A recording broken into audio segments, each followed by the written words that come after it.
जिथे ज्ञान विज्ञान संजीव होते, जिथे योग विद्येस सामर्थ्य येते, जिथे मानवाला मिळे मोक्ष गाथा, तुझ्या पायरीशी सदा नम्र माथा. नवे फूल अश्वत्थ वृक्षास आले, जिथे गीत ओळी सवे वेद झाले, जिथे मानवाला मिले मोक्ष गाथा, तुझ्या पायरीशी सदा नम्र माथा. तुझ्या मंदिरी आर्त जीवास तृप्ती, तुझ्या दर्शने लोग स्वानंद घेती. श्रुती धन्य झाल्या तुझे गीत गाता, तुझ्या पायरीशी सदा नम्र माथा. आगा ज्ञान देवा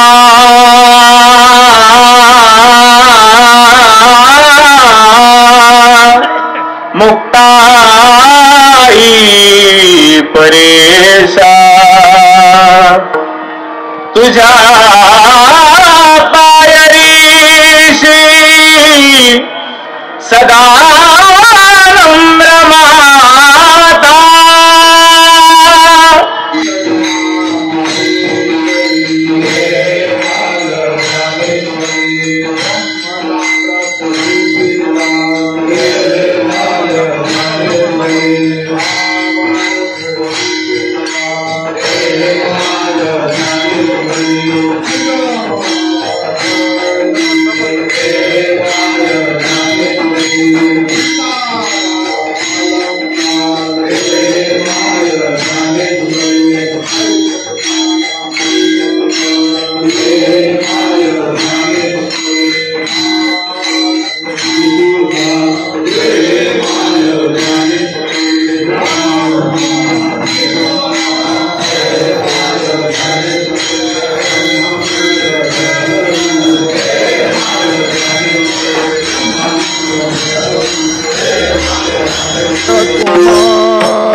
तू विठ्ठल बरवा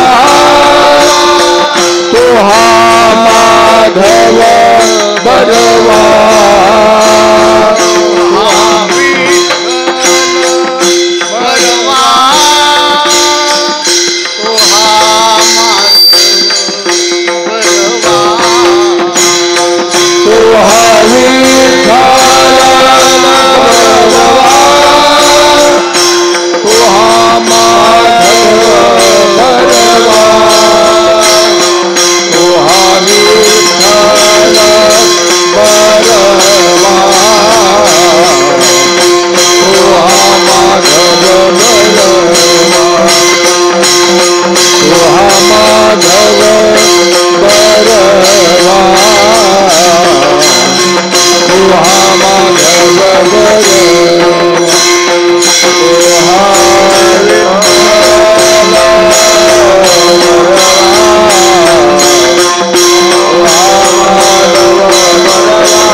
घ्यामने हरे विकता गोरस घ्यामने हरे विकता गोरस घ्यामने हरे विकता गोरस घ्यामने कोणी एकी भुललीना कोणी एकी भुललीना कोणी एकी भुललीना कोणी एकी भुललीना विकता गोरस घ्यामने हरे गोरस घ्यामने हरी विकता गोरस घ्यामने हरे विकता गोरस घ्यामने हरे गोरस घ्यामने हरे विकता गोरस घ्यामने हरे देखिला डोळा बैसला म्हणे डोळा बैसला म्हणे देखिला डोळा बैसला म्हणे देखिला डोळा बैसला म्हणे ओची वदनी उच्चारी वदनी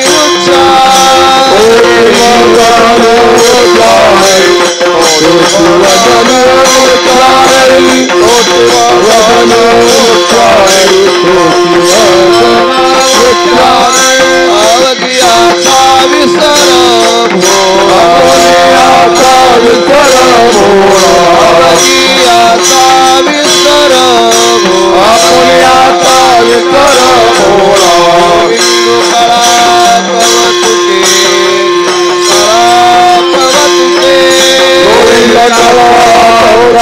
बिंदू कळा पवतुके गोविंद कौतुके गोविंद कौतुके देखिला डोळा बैसला देखिला डोळा बैसला देखिला डोळा बैसला देखिला डोळा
आपुलियाचा विसर भोळा गोविंद कळा कौतुके देखिला डोळा बैसला मनी तोची वदनी उच्चारी तुका म्हणे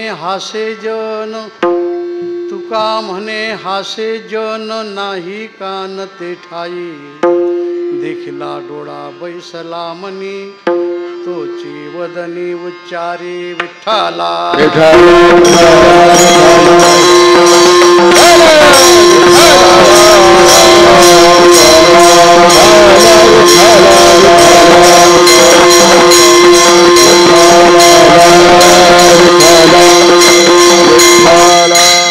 पांडुरंगा करू प्रथम नमन दुसरे चरण संताचिया त्यांच्या कृपादाने कथेचा विस्तारू बाबाजी सद्गुरु दास तुका ज्ञानेशो भगवान विष्णु निवृत्तीर भगवान हरा सोपानो भगवान ब्रह्मा मुक्ताख्या ब्रह्मचित्कला गुरुर्ब्रह्मा गुरुर्विष्णु गुरुर्देवो महेश्वरः गुरु साक्षात परब्रह्म तस्मै श्री गुरवे नमः काषाय वस्त्रं करदण्डधारिणं कमण्डलो पद्मकरेण शङ्खं चक्रं गदाभूषितभूषणाढ्यं श्रीपादराजं शरणं प्रपद्ये विठ्ठला.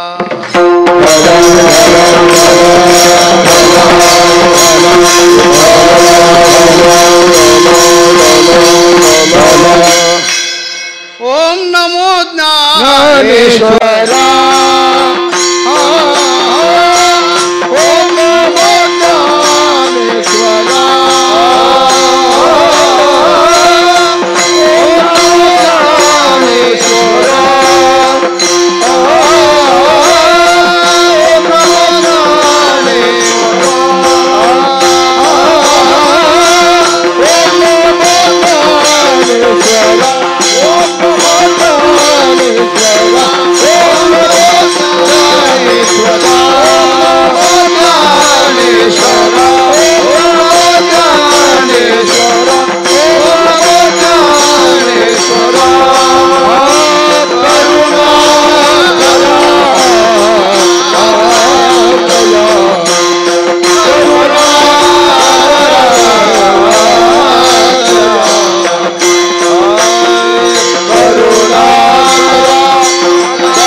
ओम नमो ज्ञानेश्वरा. सच्चिदानंदा करुणाकरा भक्तवत्सला दीनोद्धारा जगद्व्यापका जगद्गुरु कोणी एकी भुलली नारी विकिता गोरस घ्या म्हणे हरी देखिला डोळा बैसला मनी तोची वदनी उच्चारी. उपस्थित असणारे प्रभू प्रिय सज्जन आणि माता भगिनी, आज आपल्या पवित्र श्री क्षेत्र नेवासा ज्ञानोबारायांच्या या पवित्र दरबारामध्ये भगवान मोहिनीराजांचा आशीर्वाद घेऊन सद्गुरू जोग महाराजांचा कृपाशीर्वाद घेऊन या ठिकाणचं हे जे खांबाचं मंदिर आपलं आहे पैसखांब, याचं जे आज आपण सर्व मंगलमय वातावरण पाहून आलो, याची मुहूर्तमेढ ज्यांनी ज्यांच्या आशीर्वादाने, या देवदेवतेच्या आशीर्वादाने आणि गुरुजनांच्या आशीर्वादाने सर्वांच्या प्रतिमा इथे लावलेल्या आहेत. गुरुवर्य स्वामी महाराज आहेत, गुरुवर्य मामासाहेब आहेत, गुरुवर्य लक्ष्मण बाबा आहेत. त्या फार थोर विभूती होऊन गेलेल्या आहेत आणि त्यांचेच आपण सर्व अपत्य आहोत. अपत्य तर होतच असतात निसर्गाच्या नियमाने, पण कोणाच्या याला महत्त्व असतं. आणि बाबांनी त्यांच्याच विचाराने, त्यांच्या आशीर्वादाने आणि त्यांच्या सर्व भक्तगणांच्या सहकार्याने ह्या पवित्र स्थानाचा जो कायापालट केला, आपल्याला महत्त्व कळत नसतं, परंतु नेवासा क्षेत्राचं महात्म्य हे नुसतं राज्यभर नव्हे, देशभर जगभर सगळं हे चालू आहे. अंतःकरणा सर्वांचं आहे. आणि मराठी भाषेच्या खऱ्या अर्थाने मुहूर्तमेढच माऊलीने या ठिकाणी रवलेली आहे. माझा मराठाची बोल कौतुके परी अमृताती पैजा जिंके ऐशी रक्षी मिळवीन. दिल्लीला मागे संमेलन झालं मोठं. तिथल्या अध्यक्षा होत्या. त्यांनी इतके सुंदर विचार मांडले आहेत. आपल्या सर्व ज्ञानोबाराय तुकोबाराय सर्व संतांना खूप खूप महत्त्व दिलेलं आहे. अमृताला जर अमृताशी जर पैज लावली तर फिकी पडल असं ज्ञानोबारायांना सांगायचं आहे. याचा अर्थ इतर भाषेचा अनादर केला असं मुळीच नाही. आपल्याला सर्वांना आईबाप मानायचंच आहे, पण आईबाप ते आईबापच असतात हे आपण लक्षात ठेवणं अतिशय महत्त्वाचं आहे. पण आपल्या आईला ना आपल्या वडिलांना आपण बाप म्हणत असताना, आईला आई म्हणत असताना इतरांच्या आईवडिलांचा अवमान आपल्याकडून होता कामा नये याची काळजी घ्यायची आपल्याला संतांनीच शिकवलं. म्हणून अशा पवित्र दरबारामध्ये आपलं सद्भाग्य आहे की वर्षातून 2 वेळ 3 वेळ ग्रंथराज ज्ञानेश्वरीचं अनुष्ठान आपण करता. इतर ठिकाणी पारायण होतात, परंतु आपलं इथं हे जन्मस्थान आहे. त्याचा इतिहास आपल्याला सर्वांना कल्पना आहे. आणि ज्ञानोबाराय ज्या अर्थी इथं रमलेत, इथं ग्रंथराज ज्ञानेश्वरी आणि अनुभवामृत आपण अमृतानुभव म्हण हे सर्व याच ठिकाणी ज्ञानोबारायांनी रेखाटलं. आजचा सकाळचा पेपर संध्याकाळी चालत नाही आणि आजचा उद्या कोणी वाचत नाही. एखादा मनुष्य पेपर वाचत बसला आणि हळूच येऊन एकाने पाहिलं तारीख काय म्हणलं काय डोकं आहे की नाही, कालचं आहे. पण संत वाङ्मय हे कधी कालबाह्य होत नाही. बोलतो जरा सुरुवातीलाच आता आपल्याला बोलायचं आहे. मध्ये एक मोठं संमेलन झालं, थोडंसं लक्ष ठेवत जा. आपण त्यांचं काय चाललं हे पाहायचं नाही, पण आपल्याला काय करायचं हे विसरू नका. बरेच मोठमोठे ग्रंथ त्या पालखीत ठेवण्यात आले. मोठी माणसं होती. आपल्या एका व्यक्तीने ज्ञानोबारायांची ज्ञानेश्वरी तुकोबारायांचा गाथा ठेवला. तिथल्या एका मोठ्या माणसाने, विचारवंत मोठं त्याला म्हणून, त्याने सांगितलं की याचं काही आता उपयोग, हे कालबाह्य झालेलं आहे.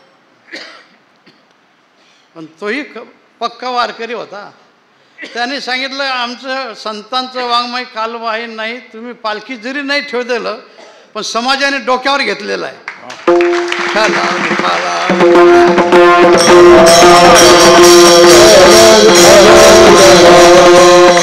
पालखी अर्ध्या तासापुरती, 1 तासापुरती, 2 तासापुरती, पण समाजाने डोक्यावर घेतलेला आहे संत वाङ्मय. संत वाङ्मयाती चिंतिता अलभ्य लाभ येतील हाता. त्या लाभाची श्रेष्ठता नवर नवे सर्वथा कोणाची नि. संत वाङ्मयाची श्रेष्ठता हे वर्णनच केलं जात नाही. आणि आपण भाग्यवान मंडळी आहात. गुरुवर्य बाबांच्या सान्निध्यामध्ये आपण ज्ञानेश्वरीचे अनुष्ठान केलेत आणि त्यांच्याच कार्यात आपण सहभागी झालो. अनुष्ठानामागे अनुष्ठान, पारायणामागे पारायण हे सारखं चालू आहे. म्हणून वानावे तेच सदा, तेच ऐकायचं, तेच करायचं, तेच पाहायचं की ज्याच्यामुळं आम्ही बदलू शकतो आणि इतरांनाही बदलू शकतो. माणसं असं काही पाहतात, असं काही वाचतात, असं काही करतात, स्वतः चांगुलपणाचा बदल करून टाकतात आणि इतरांचाही चांगुलपणा घालवतात. म्हणून आपला हा पवित्र दरबार आहे आणि याची धुरा सर्व आतापर्यंत बाबांनी विश्वस्त रूपाने अध्यक्षे, उपाध्यक्षे, सचिव, विश्वस्त आणि ग्रामस्थ, परिसरातील भक्तमंडळ या सर्वांच्या हातून हे सगळं करून घेतलेलं आहे. होता होता होता क्रमाने ही जबाबदारी विद्यमान विश्वस्ताकडे आहेच, ग्रामस्थाकडे आहे, परिसराकडे आहे. परंतु सगळ्यांनीच जर इंजिन झालं तर डबे कसे काय चालते. म्हणून डबे अनेक असावेत, इंजिन एखादंच असावं. जर घाटाचा रस्ता असला तर डबल लावा. सर्वांचंच आहे आणि सर्वांनीच आपल्याला आपुलकीने आणि भविष्याचा विचार करून हे सगळं आपण आतापर्यंत सांभाळत आलो.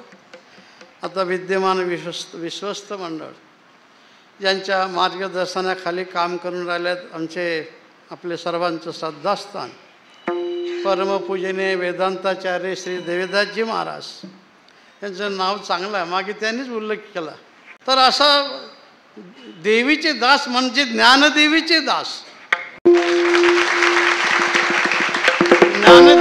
ज्ञानदेवी आपली ज्ञानेश्वरीला आपण ज्ञानदेवी म्हणतो, म्हणून ज्ञानदेवीचे दास.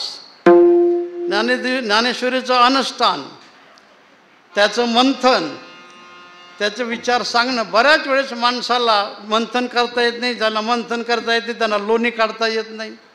लोणी काढता काढलं तरी कोणाला खाऊ घालता येत नाही. म्हणजे संतांच्या वाङ्मयाचं चिंतन त्याच्या आणखी मनन करणं आणि ते इतरांच्या घडी उतरवणं. म्हणून ज्ञानेश्वरीचे दास आमचे देवीदासजी महाराज आहेत, ज्यांच्या कृपाशीर्वादाने आपल्याला हे सर्व प्राप्त झालेलं आहे. वैकुंठवासी गुरुवर्य बाबा, आता बाबांचं आता आम्हाला इथं जसं आता आपले भीष्माचार्य बाबा झरेकर बाबा इथे बसलेले आहेत, तसं बाबा इथे बसलेले दिसतात आम्हाला. या सर्व वृद्ध वयस्कर तपोनिधी संतांचा कृपाशीर्वाद आणि या कार्याकरता अनेक सर्व कार्य झाले. तर आमच्या मुखून काही जास्ती सांगण्याची गरज नाही, आपण पाहूनच राहिलेलं आहात. जे दिसते ते सांगण्याची गरज नसते आणि सांगण्याकरता करायचं असते असंही मुळीच नसते. ह्या दोन्ही तिन्ही गोष्टी आपण लक्षात ठेवायचं. हे चालू आहे, आपल्या सर्वांचं सहकार्य आहे, श्रेष्ठींचं आहे आणि सर्व राष्ट्रीय पक्षातील आपल्या नेते मंडळीचं आहे. आजी माझी पुढे भविष्यात येणारे सर्वांचंच भरभरून सहकार्य आहे आणि ते होत राहील. आज आमचे सर्व संत मंडळी या ठिकाणी एक संत येत नाहीत. आज बघा आता येते, हे ज्ञानोबारायांची कृपा आहे, आषाढी वारीची कृपा आहे पांडुरंगाची. आपला पंढरपूरचा सोहळा, हे सगळे सोहळ्यामध्ये हे तंबूचे ताणच आहेत, सगळे उभे राहिलेले. बरेच उभे राहिले, पण तुम्हाला काही मतं देणार नाही आम्ही. बरं, सगळे उभे आहेत इकडे, मोठमोठे रथी महारथी. आता आमचे रामनाथ बाबा आपल्या परिसरात पहिल्यांदा रामनाथ बाबाच कीर्तन करायचे संस्थेचे. बाबा झाले की रामनाथ बाबा. आता सद्भाग्य आपला नेवासा तालुका उजळून निघाला सगळ्यात. ही जोग महाराजांची कृपा आहे, बाबांचा सर्व संतांचा आशीर्वाद आहे. तर उपस्थित असलेले पूजनीय महाराज तर आहेतच, सर्व पूजनीय संत आहेत. नाव वाचून घेतो सगळे. भगवानजी महाराज, जंगले शास्त्री, नंदकिशोरजी महाराज, रामनाथजी महाराज, राजगुरू शुभमजी महाराज, कांडेकर महाराजांनी बरेच विद्यापीठ आहेत. जेवढे आपले विद्यापीठ आहेत आपल्याला कल्पना असेल, त्याची मोठी संस्था दिल्लीला आहे आणि त्या दिल्लीचे ते सदस्य होते. त्यावेळेस ते बरेचसे त्याने कामं केले तेव्हा, आणि आपल्या जिल्ह्याचेच ते सगळे वैभव आहे सगळं. शुभमजी महाराज, श्रीहरी महाराज वागचोरे, गहिनीनाथ महाराज आढाव, अंकुश महाराज जगताप. आता नाव चांगलं, जगाला काय ताप देतात समजत नाही. जगाला ताप देत नाही, पण जगाचा ताप घालवतात ते. जगाचा ताप घालवण्याकरता त्यांनी अंकुश हातात घेतलेला आहे. अंकुश महाराज, कृष्णा महाराज हरदे, अंजाबापू करडिले, गणेश महाराज दरंजले, अविनाश महाराज लोखंडे, शेषराव महाराज तात्या, नवनाथ महाराज आगडे, सागर महाराज टेमक, हरिभाऊ महाराज भोगे, विश्वनाथ दादा मंडलिक, राजाराम महाराज तुवर, भिशे महाराज, महंत उद्धवजी महाराज यांचे पिताश्री आहेत, समोर बसले.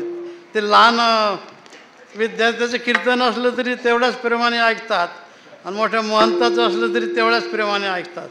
यालाच वडील म्हणतात ना. म्हणून महाराजांचे पिताश्री इथं बसलेले आहेत. कानिफनाथजी महाराज, तुकाराम महाराज, सोनवणे महाराज, कानिफनाथ महाराज, 2 कानिफनाथ महाराज, शंकर महाराज, बदाम महाराज. बदाम महाराज आले, आता कीर्तन करावं लागेल. ज्ञानेश्वर महाराज, आता बदाम महाराज आहेत आमचे, चांगलं करतात. ज्ञानेश्वर महाराज संस्थान अध्यक्ष व विश्वस्त सद्गुरू किसनगिरी बाबा भक्त मंडळ, संत श्री संत ज्ञानेश्वर महाराज मंदिरातील सर्व विद्यार्थी, परमपूजनीय आदरणीय वंदनीय श्री झरेकर बाबा, आम्ही त्यांना भीष्माचार्य म्हणतो. एवढ्या वयामध्ये त्यांचा हा उत्साह कायम आहे. नाही तर जसं जसं वय होते तसं चला दर्शनाला, तुम्हीच जाऊन या, चला कीर्तनाला, काय ऐकतं, आयुष्य गेलं असं म्हणतात माणसं. पण बाबांचा उत्साह तरुणाला लाजवेल असा आहे. बाबांचा आशीर्वाद आहे आणि सर्व मंडळीचा आशीर्वाद आहे. व्यासपीठ ज्यांच्याकडे आहे, पूजनीय श्री देवदासजी महाराज, राम महाराज करंडीकर, कृष्ण महाराज हार्दे, ज्ञानेश्वर माऊली शिंदे, गदारोळी आनंदी, जे करायचं ते खेडीमेडीच्या वातावरणात आपल्याला करायचं आहे, की जेणेकरून ज्ञानोबा रायना आणि वैकुंठवासी बाबांना खूप समाधान वाटेल, आनंद वाटेल, अशा प्रकारचं कार्य आपल्या हातून सदैव घडून राहिलेलं आहे आणि सतत घडत राहावं. बाबांच्या तिथं गेलं म्हणजे सगळं आठवणी येतात. त्यांचे ते जुने फोटो, त्यांचे सगळे त्यांचे बसलेले फोटो, अध्ययनाचे फोटो, ध्यानधारणेचे फोटो, सगळ्यात एक फोटो आठवण करून देणारा आहे. आपल्या नुसतं दगडाच्या भिंत्या साध्या आणि वर उसाचं पाचरं टाकलेलं आहे, काहीतरी कचरा टाकलेला आहे. त्याच्यात बाबा इथं आलेत आणि पाहता पाहता पाहता आता हा वटवृक्ष झाला, कार्याचा झाला आणि परमार्थाचाही झालेला आहे. आणि तीच धुरा आता आमचे देवदास महाराज असतील, बाकी सर्व संत मंडळी तेवढ्याच प्रेमाने आणि तेवढ्याच जोमाने हे सर्व करून राहिलेले आहात. हे थोडं प्रवासाला निघालं म्हणजे थोडेफार खासखळगे आपल्याला ओलांडावंच लागतात. परंतु असं थोडंच आहे, आता पावसामुळे एवढे खड्डे झाले की रस्त्यात खड्डे का खड्ड्यात रस्ते कळत नाही. तसं कधी कधी होत राहते. हे सगळं झालं तरी आपल्याला आपला प्रवास करणं हे सगळ्यात महत्त्वाचं असते. खड्डे आज ना उद्या भरून निघतच असतात आणि आपला प्रवास सुखकारक होतच असतो. हे सर्व आपण आपल्या पिंडी ते ब्रह्मांडी असं जाणून आपल्याला काम करणं. हे आज काल्याचे कीर्तन आहे. काल्याचं कीर्तन 9 ते 11 आहे. आता 11:15 वाजले. मग आता 15 मिनटात कसं कीर्तन करायचं पाहतो. मग 15 मिनटात बघू. आता हनुमंताची शेपटी आहे, जेवढं लांबलं तेवढं लांबते. आणि आता सगळी गायक मंडळी वाजवणाऱ्या 2 वाजता का 3 वाजतात, हे काही आमच्या हातात नाही. तुम्हाला वाटलं तर बसा, नाही तर जा निघून.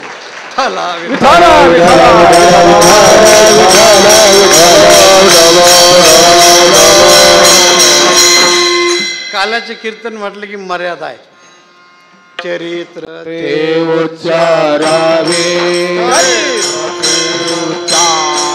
चरित्र ते उच्चारावे, केले देवे गोकुळी, केले देवे गोकुळी,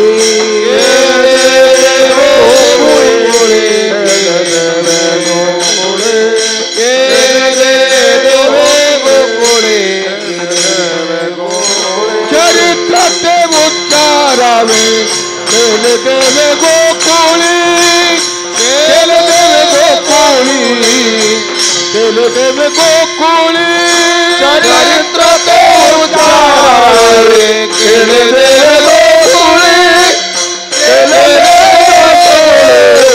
केले देवे गोकुळी.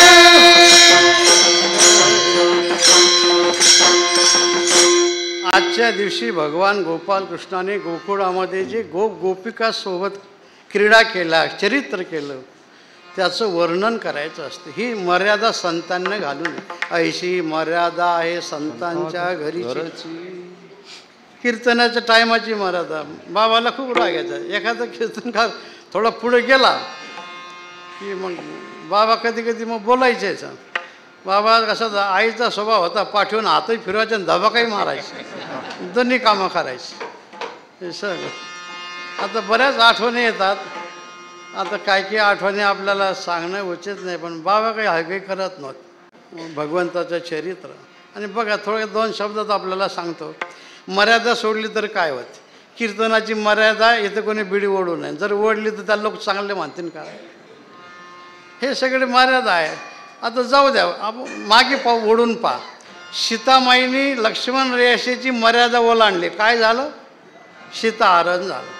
शिशुपाळांनी बोलण्याची मर्यादा ओलांडली, काय झालं. शिरंधड वेगळंच झालं. रावणाने बोलण्याची मर्यादा सोडली. तो अयोध्येचा भिकारी राम. अरे कोणाला भिकारी म्हणता, कोणाला काय म्हणता हे लक्षात आलं पाहिजे आपण. म्हणून बोलण्याची, चालण्याची, वागण्याची आपण मर्यादा ओलांडली की मग काय तर जेवणाची मर्यादा ओलांडली. एकाला जिलेबी खाऊ आवडत होती. आता आमचं वेदांत हाच आहे महाराज. मग हा ना वाडा वाडा वाडा काही मर्यादा की नाही. पोट आपलं आहे, अन्न दुसऱ्याचं, पोट तर आपलं आहे की नाही. फार आकंठ बोट घातलं की निघाल. आणि शेवटी तिथंच पांढरे डोळे केले. काय झालं म्हणले जिलेबी. हे जिलेबी जीव घाई झाले ना. म्हणून जेवणाची मर्यादा आहे. नाहीतर आता आम्ही जेवायला बसलो दुसरीच भाकड कथा आली आपल्या पुढं. 1 दीड दुमती 3 कोरा अर्धी 5 भाकरीचा काला तरी म्हणते जेवायला आधार केला. हे संख्या घरी गेल्यावर तुम्ही पहा किती होते ते. म्हणजे 8 8.5 भाकरी खाल्ल्या तरी म्हणते पाणी प्याय पुरतं. मग जेवणाला सोळा खातं काय. म्हणून मर्यादा आहे. आखी हिरडा दाती लोन भूका राखे चौथा कोण ताज्या खावे डावा सोवे उसका रोग घर घर रोवे. हे सगळं आपल्याला आपल्या संतांनी सांगितलेलं आहे. म्हणून मर्यादून आपण चाललं वाढू. हे सगळ्या मर्यादा आहेत. बोलण्याची मर्यादा आहे. 11:15 वाजले म्हणजे कितीही बोलायचं काय असं ते हे मर्यादा. आज चरित्र ते उच्चारायचं. भगवंतांनी अनेक चरित्र असित गिरीश समस्यात कज्जलम शंदू पात्रे याचा आपल्याला अर्थ आता महाराज नेहमी सांगतात. किती वर्णन केलं, किती लिहिलं तरी कोणाकडून लिहिलं जात नाही. त्या शेषाच्या एका जिभेच्या 1000 जिभा झालेल्या सगळे प्रमाण आपल्या पाठ आहेत. मग असे सगळं भगवंताचं चरित्र अगाध आणि अगम्य आहे. अगाध म्हणजे किती वर्णन केलं तरी थोडंच आहे. अगम्य म्हणजे कळण्यास कठीण. आईच्या मांडीवर भगवान असताना ठिणगी उडली एक त्या लाकडाची, पेटलेल्या लाकडाची.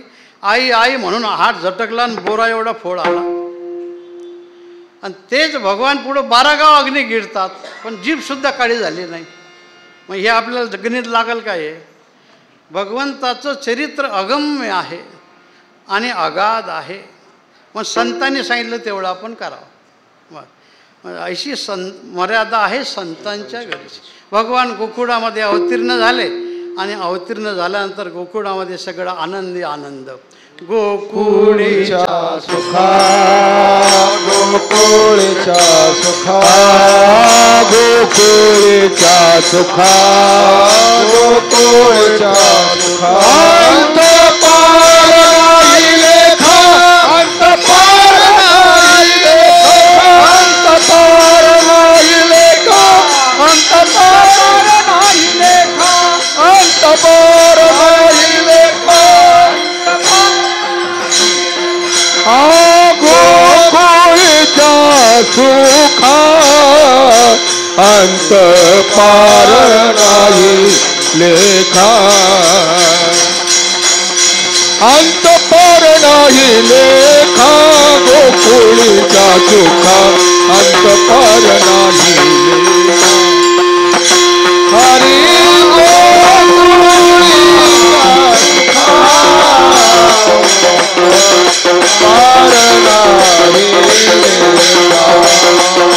अंत पार नाही लेखा, अंत पार नाही लेखा.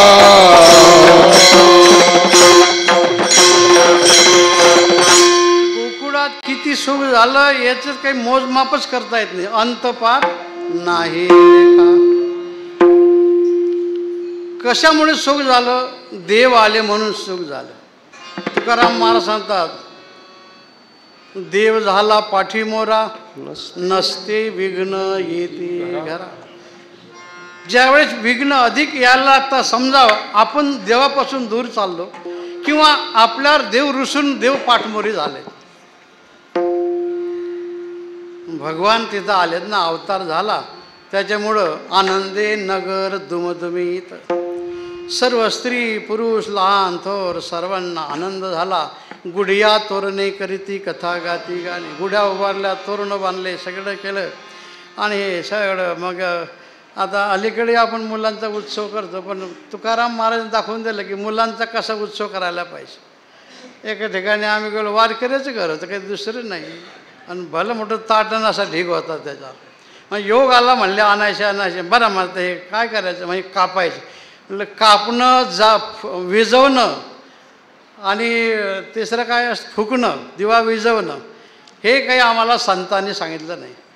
प्रज्वालितो ज्ञानमयी प्रदीप हा कापायचं नाही, आम्हाला जोडायचं आहे. विजवायचं नाही, आपल्याला पेटवायचं आहे. हे सगळं म्हणून ज्याची पद्धत असेल त्यांची त्यांना लखलाभ. पण आपण आपले मुलांचे कसे उत्सव करायचे, आपण गोकुळाकडे पाहिलं पाहिजे. गुढ्या उभारल्या, तोरण बांधलेत, कथा कीर्तन अन्नदान. काही महिने लोटले, आता भगवान लहानाचे मोठे झाले. पेंद्या सुदामा वैजा वाकडे यांच्या संगतीमध्ये आता क्रीडा करायला लागले. रोज एकाच्या घरामध्ये जाऊन दयादुधाची चोरी करायला लागले. आणि ज्यावेळेस निघाले त्यावेळेस गोपाळांना खूप आनंद वाटला की आमची आई आम्हाच्या असून आम्हाला देत नाही.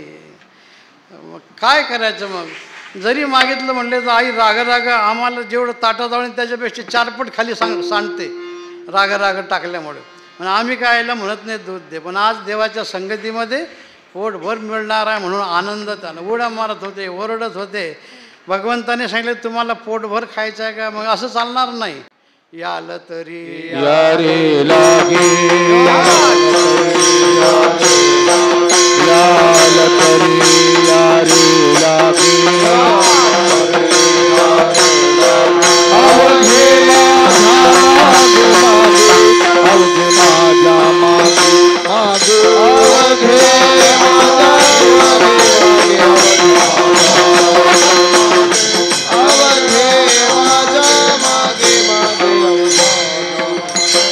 याल तरी यारे लागे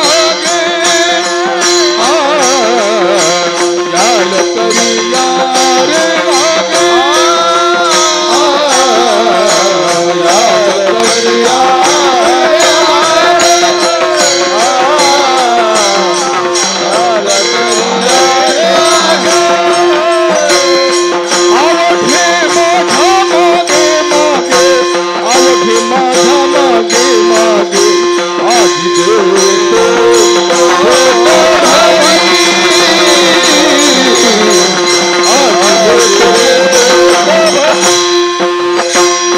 अवघे माझा मागे मागे अवघे माझा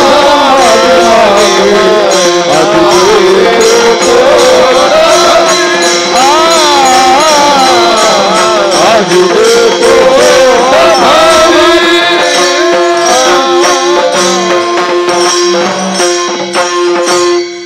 करायची नाही. ज्यावेळेस आपल्या जीवनात काही मिळते तर अति उत्साहामुळं आपण कधी कधी ते नष्टही करत असतो. भगवंताने त्या गोपाळांना समजून सांगितलं तुम्हाला जर पोटभर घ्यायचं असेल तर आजी देतो पोट भरी पुरे म्हणाल तवरी नाही म्हणेपर्यंत घ्या, पण माझ्या मागे या. माझ्या मागे याचा अर्थ ज्याला रस्ता माहीत आहे त्यांनीच मागे घ्यायचे असते. आता आमचं एक प्रसंग होतं, पंढरपूरला गोशाळेत जायचं होतं. आपल्या देवाची गोशाळा आहे आणि काम चालू होतं कांकडीचं.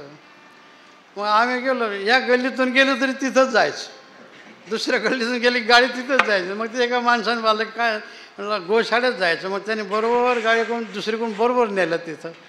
ज्याला रस्ता माहीत आहे, चांगल्या रस्त्याने जरी मनुष्य चालला तरी मोऱ्या ढासळ्याची भीती आहे.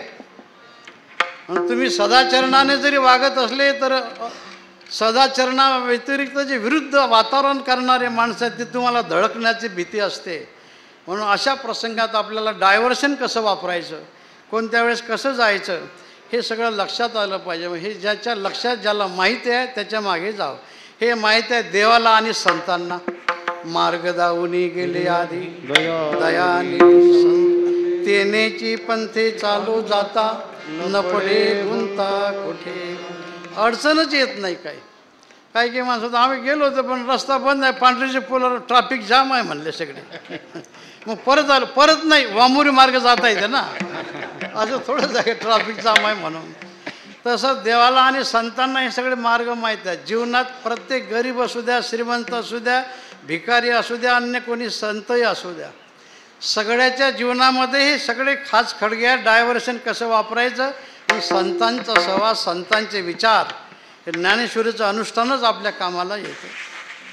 म्हणून भगवान म्हणतात, गोपाळांनो, नुसतं उड्या मारून जमणार नाही, पोटभर खायचं असलं तर माझ्या मागे या. याल तरी या रे लागे, अवघे माझ्या मागे मागे. भगवान गेले, शिंकी लाविले दुरी, होतो तिघांचे मिळ. पेंद्या सुदामा वैजा वाकडा एकावर एक चढवले, दही दूध खायचं तेवढं खाल्लं. याचा अर्थ असा आहे, माणसाला तमोगुण नष्ट करायचा आहे, रजोगुण नष्ट करायचा आहे, आणि सत्वगुण काही फार चांगला म्हणून आवडून धरायचं नाही. आम्ही फार चांगले आहोत असं म्हणण्याचाही अहंकार येते माणसाला, हे सगळं असते. म्हणून आमचा चांगुलपणा, जसं ज्ञानोबा आपल्याला एक बारीक तंत्र सांगतात. आद्य शंकराचार्यांनी सांगितलं, पुनरपि जननम पुनरपि मरणम पुनरपि जननी जठरेशयनम इह संसारे. पण ज्ञानोबारायांनी याच्या आणखीन एक पाऊल पुढे टाकलं. अगा उपजनी आणि निमने, हे साचजी का म्हणणे, तो जीवलोकी मी म्हणे संसारू हल. जन्म मरण नुसतं संसार नाही, मी जन्माला आलो आणि मरण पावलो, नष्ट झालो, हे खरं मानणं हा संसार आहे. ह्या सगळ्या गोष्टी आपल्याला संतांच्या सहवासात प्राप्त होतात. म्हणून सत्वगुणही फार चांगला असं म्हणता येत नाही. तोही कधी कधी आपल्याला क्षुप्त अभिमान निर्माण करू शकतो, आणि मग अभिमान आला तुका म्हणे वाया गेला. गात्यात नाही प्रमाणे, पण म्हणतात माणसं. ह्या सगळ्या प्रकारच्या आपण पाहतो. म्हणून पेंद्या सुदाम्या वैजा वाकड्या याच्यावर जेव्हा असते तो असतो देव. त्रिगुणात्मक त्रिमूर्ती दत्त. आपण देवाची दत्ताची आरती करतो ना, 14 अध्यायामध्ये तर आपण रोजच चिंतन करतो. गुणातीत योगो नाम चतुर्दशो अध्याय, बरोबर आहे ना? हां, 14व्या अध्यायामध्ये ह्या सगळ्या गुणांचं वर्णन केलेलंच आहे. एक एक गुण काढायचा आहे, पण एक एक गुण काढताना आपल्याला अधिक त्याला जोडीला अवगुण चिघळतात. मग आता गुण काढा का अवगुण हटवा, याच्यातच आयुष्य बरबाद होऊन जाते आपलं. पण तिन्ही गुणाच्या वर आहे तो देव आहे. भगवान तिघांच्या वर चढले, दही दूध खायचं तेवढं खाल्लं, वाहती त्या धारा, आणि घ्या रे दोहीच्या कोपरा. सर्व गोपाळ संतुष्ट केले, तुझी हे संगती झाली आमोची निश्चिंती. बस प्रभू, अरे आज आम्ही आता निश्चिंत झालो, संतुष्ट झालो, बस समाधान प्राप्त झालं. बऱ्याच वेळेस माणसाचं पोट भरते पण निश्चिंत नसतात, कारण कुठून तरी काही चोरून आणलेलं असतं. इकडं पाहतात तिकडं पाहतात, कोणी येईल का, पुन्हा सांगेल का कोणाला, असं असतं. पण देवाच्या संगतीमध्ये काही भीतीच नाही ना, निर्भय आहे, निश्चिंत आहे, आणि सगळ्याच गोष्टी आहेत. सगळ्या गोपाळांना आनंद. असं एक नाही, रोज रोज हाच कार्यक्रम. गवळणीला तर थोडंसं वेगळं वाटायला लागलं, नवीन नवीन बरं वाटलं. आपली म्हण आहे आपल्या बापदाद्यांची, नीत मुळं त्याला कोण रड. एखादा मनुष्य आजारी पडला तर मोठे मोठे माणसं, अभंग साहेब आले, अमुक आले, तमुक आले, सगळं. आता ते अभंग साहेबचे वय झाले तर ते सगळे का आपले सप्ते भंडारे तालुक्यातले सगळे करत राहतात, येतात. कधी नव्हता आजारी पडला. आणि एखाद्याला कॅन्सर झाला, बोलता येत नाही, चालता येत नाही, किंवा अर्धांगवायू झाला, त्याला वाटतं की लवकर मृत्यू आलेला बरा. डॉक्टर म्हणतात आमचे उपाय संपले, त्याला कोणी घरची सुद्धा माणसं विचारत नाही. म्हणून मन पडले, नीत मळ त्याला कोण रड. तो मृत्यूच्या शयेवरच आहे ना. तसं सुरुवातीला भगवंता आपल्या घरात येते म्हणून गवळणी भूषणाने सांगायचं, यशोदाईचा मुलगा, नंदबाबाचा मुलगा माझ्या घरी आला, अमुक केलं. आता ते कंटाळला, रोजच आहे ना आता. कंटाळल्यामुळे कुरकुर करायला लागलं एखाजवळ एक. पहिल्यांदा काय ते असं बिघडायला लागलं की माणूस माणसाच्या जवळ असं पाहतो पहिल्यांदा, दोघांच्या नजरा सारख्या झालं की बाजूला मग निघते विषय. कसं काय म्हणजे काय हे बरोबर नाही ते बरोबर असं होत राहते. मग त्या गवळणीचा एकच विषय होता, काय म्हणले मग तुझ्या घरात आला, माझ्या घरात आला, नुसतं तो खात नाही, नासाडी करून जातो. सगळ्या गवळणीने एक मत केलं, म्हटलं आपण गेलं पाहिजे. एक एक गवळण जायला लागली. यशोदाईच्या लक्षात आलं नाही, लक्षात नाही आलं. म्हणले 5 वर्षाचे माझे बाळगे, अंगणीचे माझ्या खेळे, का लडकीचं घेता आडगे गोकुळच्या नारे. 5 वर्षाचा मला मुलगा, आणि तुम्ही म्हणता दहीदूध खाल्लं. बरं खाल्लं म्हणतात, माझ्या घरी काय कमी आहे का?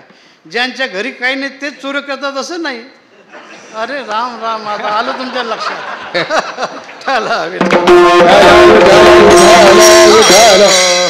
म्हणून माझ्या घरी भरपूर आहे, 9 लक्ष गाई घरी, 9 लक्ष गाई आहेत म्हणले.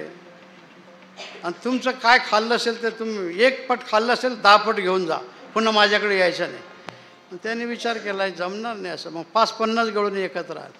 हे नेते मंडळी जर एखादा मनुष्य गेला तर ते म्हणतात बरं पाहू, नंतर पाहू, पुन्हा भेटा, हे ठरलेलंच उत्तर. आपण 50-50 माणसं गेले ना मग ते PA ला बोलावतील, का संबंधित अधिकाऱ्याला बोलावतील, यांचं बघा काय काम आहे. 50-50 महिला गेल्या या गवळणी. मग यशोदाला वाटलं की आता काहीतरी आहे. मग काय झालं, मग प्रत्येकीने सांगितलं. अनेक खोड्या संतांनी वर्णन केलं. कोणी म्हणते माझे वासू चोरलं, कोणी म्हणते दैदूत चोरलं, कोणी म्हणते माझ्या पोराला चिमोरे घेतले, अमुक अमुक सगळं सांगितलं. आईने सगळं ऐकलं. बरोबर गेल्या गवळणी आणि मग भगवंताला बोलावलं, कृष्णा इकडे. देवाने विचार केला की आता जमलं काम. आणि कानाला पीठ दिला. आपला मुलगा काय करते, शाळेत जाते, तिथं काय अध्ययन करते का दुसरंच काय करते, हे पालकाचं काम.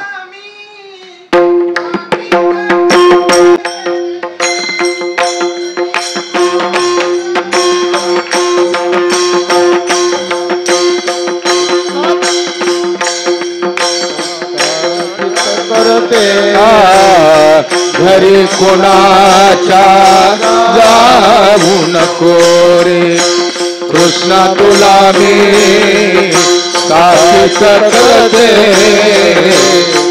घरी कोणाच्या जाऊ नको, रागीट तुझा पितानंद मारतयाचा खाऊ नको. रागीत तुझा पितानंद मारतयाचा खाऊ नको. कृष्णा तुला मी साक्षीच करते. घरी कोणाच्या जाऊ नको, कृष्णा तुला मी साक्षीच करते. घरी कोणाच्या जाऊ नको.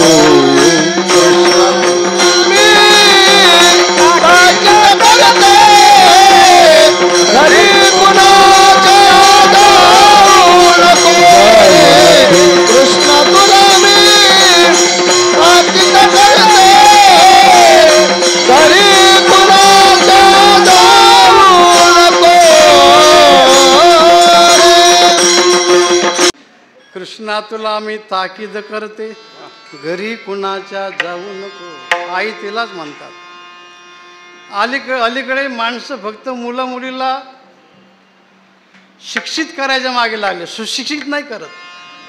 शिक्षित हे शाळेमध्ये सगळे ते गुरुजी लोक, सर लोक करत असतात, पण सुशिक्षित आई वडील करत असतात. सुशब्दाने सदाचारी आणि सात्विक हे आईवडिलांची जबाबदारी असते. आणि मग आता या सगळ्या गोष्टी आता अलीकडे बोलणं उचित नाही, तरी बोललो आम्ही, माफ करा.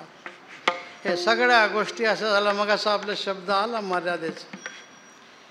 पण कधीतरी आपल्या भारतीयांनी असं लक्षात घेतलं पाहिजे की आपण भारतात राहणारे सर्व नर नारी आहोत. सणावाराच्या दिवशी तरी भारतीय आपण दिसलं पाहिजे, बोललं पाहिजे, राहिलं पाहिजे, खाल्लं पाहिजे. ठीक आहे, तुम्ही कोणाचंही मागोवा घ्या, कुठंही जा, पण वर्षातून काही दिवस असे काढा की त्याच्यामुळे लक्षात येईल हे सगळी भारतीय माणसं आहेत. जगातल्या लोकांचं तुम्ही बघा आपल्याबद्दल किती प्रेम आहे. त्यांना असं वाटते भारतातला प्रत्येक माणूस हा रामाचा अवतार आहे आणि भारतातली प्रत्येक महिला सीतेची अवतार आहे. म्हणून आई तिलाच म्हणतात. ते आपल्या मुलाचं कौतुकी करते, त्याच्याकडे लक्ष ठेवून त्याला वळणही लावते. आईने कानाला पीठ दिला, कृष्णा तुला सक्त ताकीद करून सांगते आता कोणाच्या घरी जाऊ नको. अरे माझ्याकडे आल्या एवढं नाही बरोबर आहे, पण तुझ्या वडिलाच्या जर कानावर गेलं ना मग नंदबाबाचा स्वभाव फार रागीट आहे. रागीट तुझा नंद पिता हा मारतयाचा खाऊ नको. आता जर एखाद्या आईने म्हटलं हे गोंद्या तुला जर असं केलं ना तुझ्या वडिलाजवळ सांग सांग सांग सांग मला माहीतच आहे असे असे करत देतात म्हणे. आणि मग ते काय मारते मला. आता लहान मुलाला माहीत आहे की वडिलाला नीट चालता येत नाही, अर्धांग वायूने नाही, मानसिक वायूने चालता येत नाही त्यांना. त्याच्यामुळे मग ते आईला म्हणतात सांग सांग काय करतं पाहून घेऊन. काय करेल तो, त्यांचं त्यांनाच करता येत नाही. यशोदाईने वडिलांचा धाक दाखवला. आईचा स्वभाव असते वडिलाचा धाक दाखवायचा. कृष्णा, तुझ्या वडिलाचा नंद बाबाचा स्वभाव फार रागीट आहे, तुला खूप मारतील. रागीट तुझा नंद पिता हा मार तयाचा खाऊ नको. मग देवाने एक मास देवे खोडी नाही केली, प्रचितीत वाली स्वदेशी भर. 1 महिनाभर पुन्हा खोड्या सुरू झाल्या. आणि मग यशोदाई कंटाळली आणि सांगितलं, कृष्णा आता तू शाळेत जात जा. घरी मुलं खोड्या करायला लागले की मग आई म्हणते जा यांना शाळेत घेऊन जा. मग ते शिक्षक म्हणतात अजून त्याचं वय कमी आहे, बाकी सांगतात पण नाही आहे. आता आपले उपराष्ट्रपती होत अगोदरचे, त्याने सांगितलं की 5 वर्षे आईवडिलांच्या सान्निध्यात मुलांना राहू द्या, लगेच नेऊन ठेवू नका, तुमच्या जवळची पिढ्या दूर करू नका. हे सगळं लालयत 5 वर्षांनी 10 वर्षांनी ताडयत प्राप्ते तू 16 वर्षे पुत्र मित्र वदाचर्यत. हे शास्त्राने आपल्याला सांगितलेलंच आहे. परंतु माणसं अडचणी दूर करतात एवढंच आहे, अधिक बोलण्याचं कारण नाही. म्हणून आईने सांगितलं आता कृष्णा तू त्रास देतो जास्ती, जा शाळेमध्ये. शाळा कशाला, आता पदवी मिळवणं, पदवी मिळवून घरदार गाडी घोडीन बस आप भले आणि बाकीचे मग दुनिया काही झालं तरी चालतं. शिक्षण त्याला म्हणतात, सुशिक्षित त्याला म्हणतात की जो इतरांचं दुःख नष्ट करतो, जो राष्ट्रहिताला प्राधान्य देऊन आपलं जीवन सहज व्यतीत करत असतो, धर्माकरता प्राणाची आहुती देत असतो, छत्रपती शिवाचा शावा म्हणून तो जगत असतो. हे सगळ्या प्रकारचं सगळं ते लक्षात घेणं महत्त्वाचं. शाळा म्हणजे गरिबाचं रक्षण. सगळ्यात गरीब आहे गाय. गाईसारखं कोणीच गरीब नाही. आता काय सांगावं गाईचं, एवढी अवकळा गायच्या गोमातेची आहे. थोडं तुम्ही ओढून पहा, किती किती हाल आहेत आणि किती हाल अपेष्ट करून तिची हत्या केल्या जाते. एवढं आपण आपल्या डोळ्यांनी पाहणं हे काय आपलं दुर्भाग्य हेच काही कळत नाही. गोमाता हमरडा फोडते, हे सगळं आपण पाहत. म्हणून हे युवराज होते भगवान, राजाचे चिरंजीव होते ना. मग आता नोकर का कमी सांगता आलं असतं का, किती नोकर. माणसाच्या टेबलवरून खाली कागद पडला तर वाकून घेता येते, पण बेल वाजून बाहेरचं शिपाई बोलायचं आणि मग त्याला सांगतो कागदवर घे. मग साध्या माणसाला जर असं आहे तर राजाला काय कमी आहे का, राजा बोलेन तर आले. पण आईने सांगितलं नाही, गायीची सेवा तू स्वतः केली पाहिजे. मग भगवान निघाले. 9 लाख गाई, ते काय 1-2 गाई नाही. आता सगळ्या देशात 9 लाख आहेत की नाही कोणास ठाऊक. सपाटा लावला, सपाटा. तुम्ही केरळची एक चित्रफित बघा, नाही तर जाऊन बघा तिथं. केरळ का कर्नाटकमध्ये येत. तुम्ही म्हणता हे सांगायला आलं की सांगायला आलं, पण तुम्ही थोडं ओढून पाहा ना. ट्रॅक्टर घेतलं की बैल विकले, ट्रॅक्टर घेतलं की बैल विकले, दुसरं काही आणलं की गाय विकले. विका काय करा, परंतु आपल्या देशाचं सगळं वैभव आहे गोधन.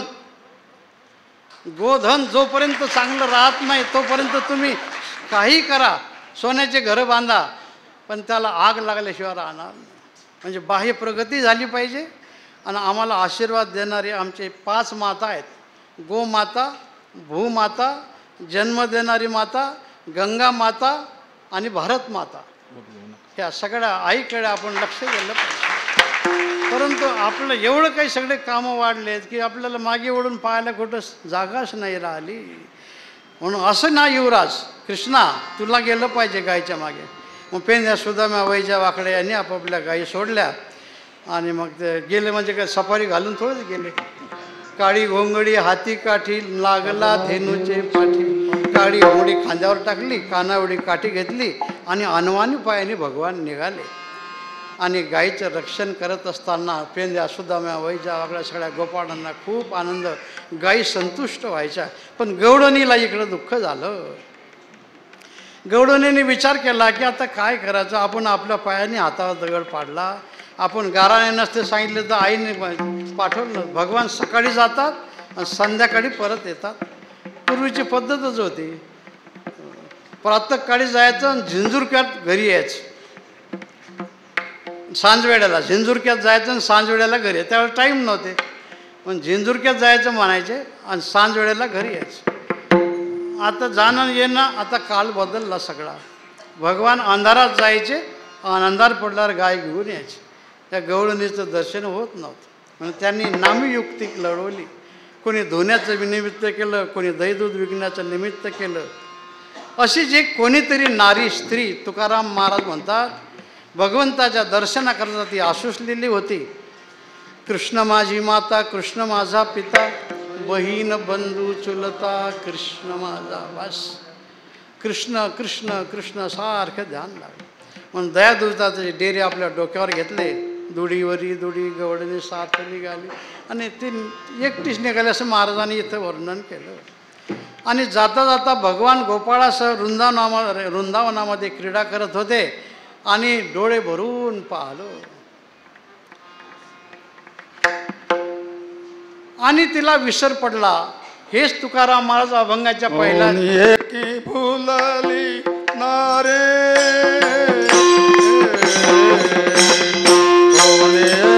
बोलले नारे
तरी एक नारी भगवंताचं दर्शन घेतलं, पाहिलं आणि तिला भुरळ पडली.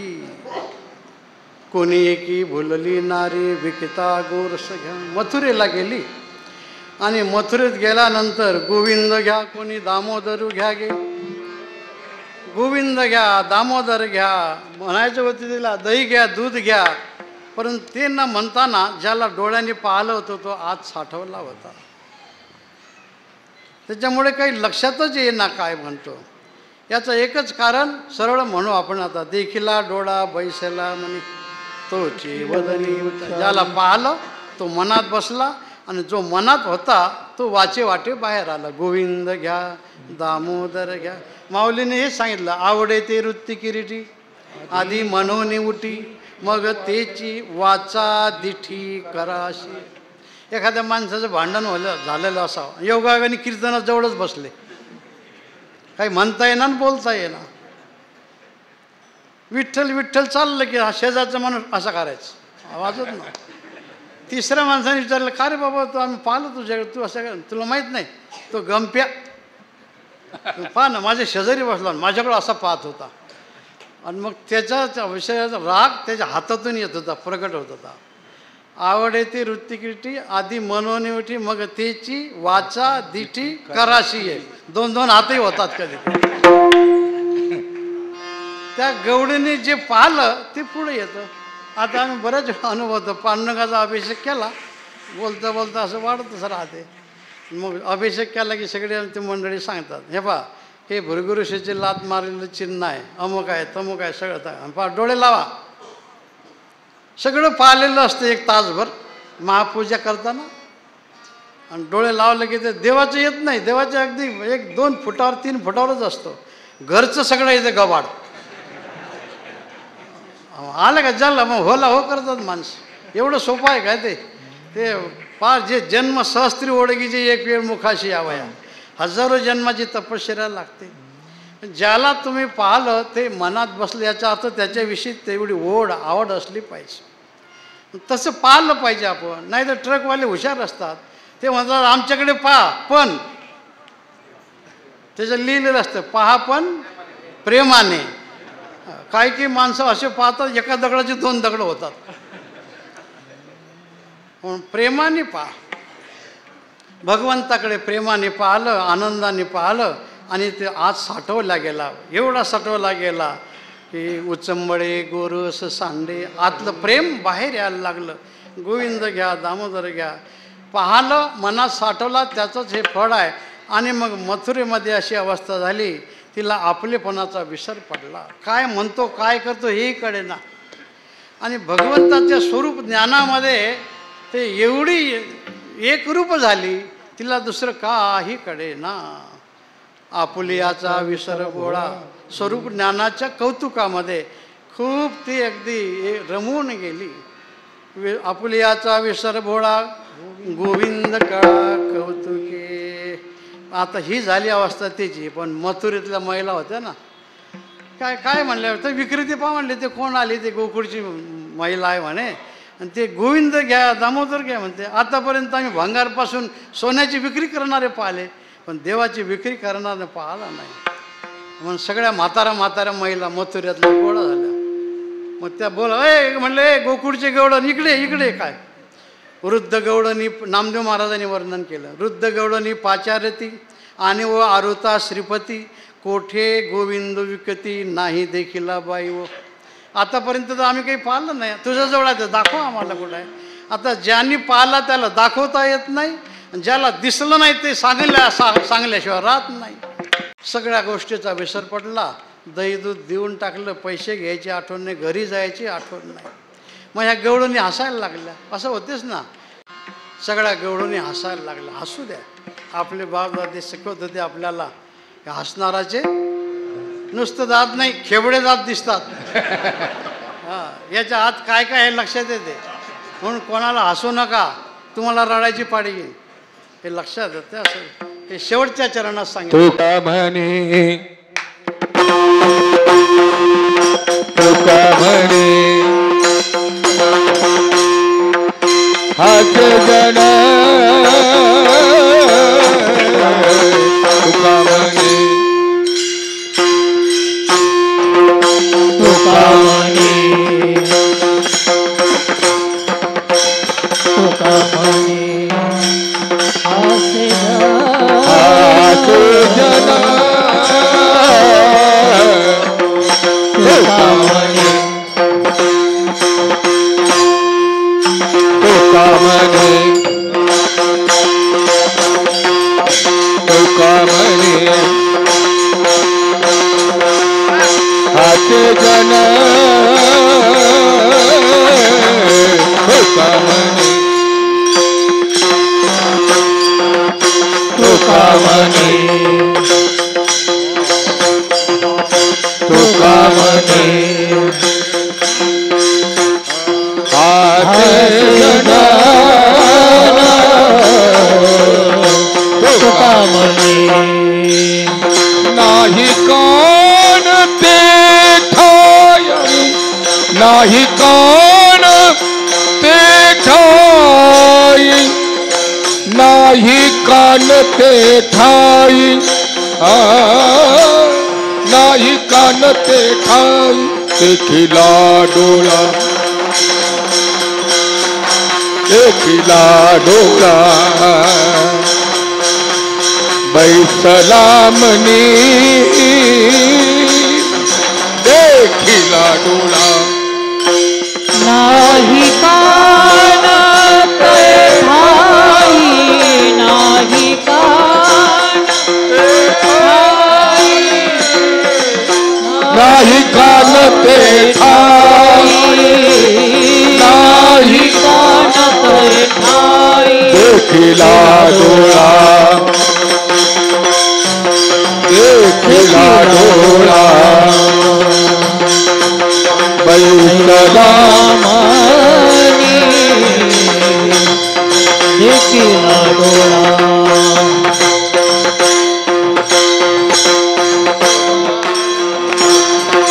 गोपाळ कुमारी गोपाळ कुमार गोपाळ कुमारी गोपाळ कुमारी हरी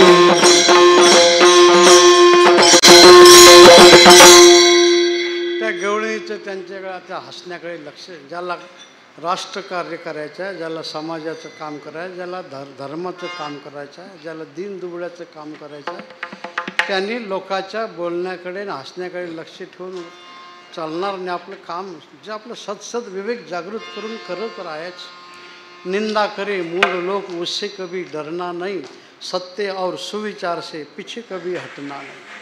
त्या सगळं सत्य विचाराची कास धरून आपल्याला आपलं कार्य करायचं आहे, हेच आपल्याला संतांनी शिकवलं. आणि त्या गवळणीचं लक्षच नाही. शेवटी त्यांच्या लक्षात आलं की नाही, खरोखरच ही हरिरूप झालेली आहे. आणि हरीचं नाम घेऊन हरिरूप झालेले ह्या गवळणी, हरीचे नाव घेऊन हरिरूप झालेले गोपाळ, म्हणून त्यांच्या चरित्राचा उच्चार आज आपल्याला करायचा आहे. आपलंही जीवन सफल होऊन जातं. अशी भगवंताची लीला ती चालली. पेंद्या सुदाम्या वैजा वाकड्या हे म्हणायला लागले, प्रभू आता गायीचं आपण रक्षण करत असताना किती किती खेळ खेळायचे, अनेक खेळ खेळलेत. आता खेळही खेळायला आपल्याला टाईम नाही. अजून आता सत्कारी मंडळीचे करायचे आहेत, म्हणून विटी दांडू चेंडू वगैरे वगैरे आता आमची मंडळी सगळे तयार आहेत. सगळं फक्त आता खटका दाबायचं शिल्लक आहे. परंतु खटका दाबायचा हात आम्ही धरून ठेवतो. आता बरं त्या 10 मिनटं जातील. आपण रोजच ऐकतो बस. म्हणजे सगळं अनेक प्रकारचे खेळ खेळले. भगवान पंद्या म्हणतात तर भुका लागल्या झाली आता वेळ, म्हणती आणा शिदोऱ्या, आणा सगळ्यांच्या शिदोऱ्या आणल्या.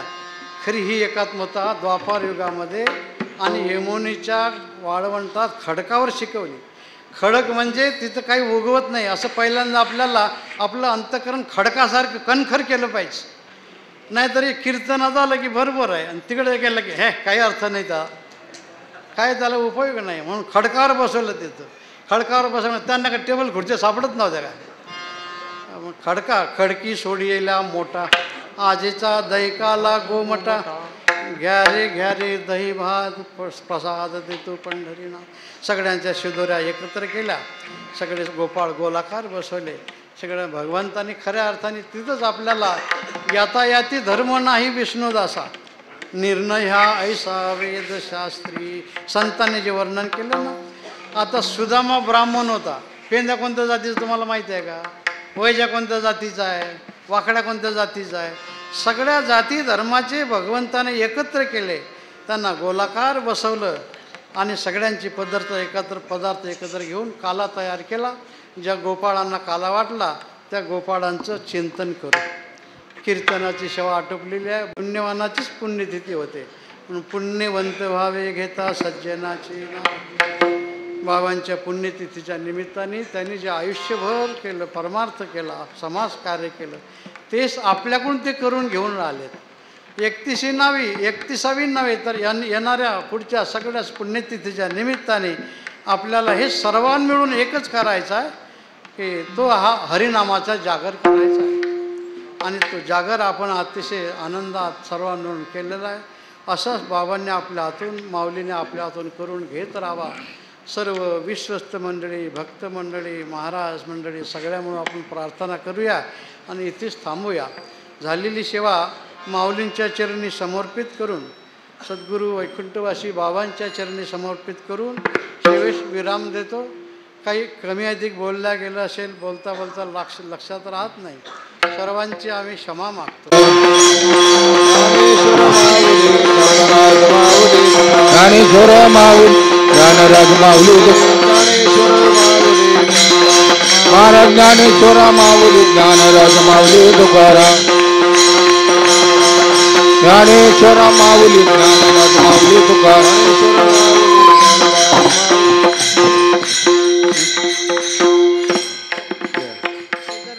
हांडी काल्याच्या अभंगाची शेवटची चाल होईल आणि चाल झाल्यानंतर आरती. तोपर्यंत आपण स्थिर बस.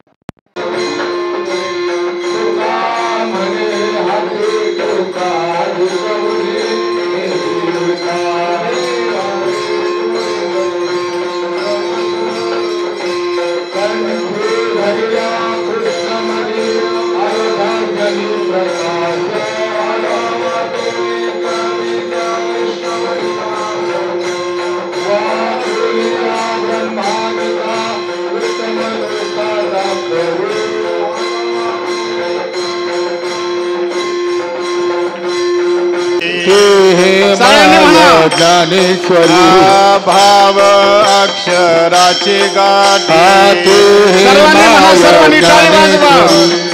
ब्रह्मज्ञानाने गोमटी आते हे माय ज्ञानेश्वरी ब्रह्मानंद लहरी ते हे माय ज्ञानेश्वरी संत जना माहेश्वरी ते हे माय ज्ञानेश्वरी भावार्थ दीपिका ते हे माय ज्ञानेश्वरी ब्रह्म साम्राज्य दीपिका ते हे माय ज्ञानेश्वरी गीता अलंकार ते हे माय ज्ञानेश्वरी उपनिषदांचे सार ते हे माय ज्ञानेश्वरी गीतार्थ सागरू ते हे माय ज्ञानेश्वरी भावार्थाचे गिरवरू ते हे माय ज्ञानेश्वरी नवरसी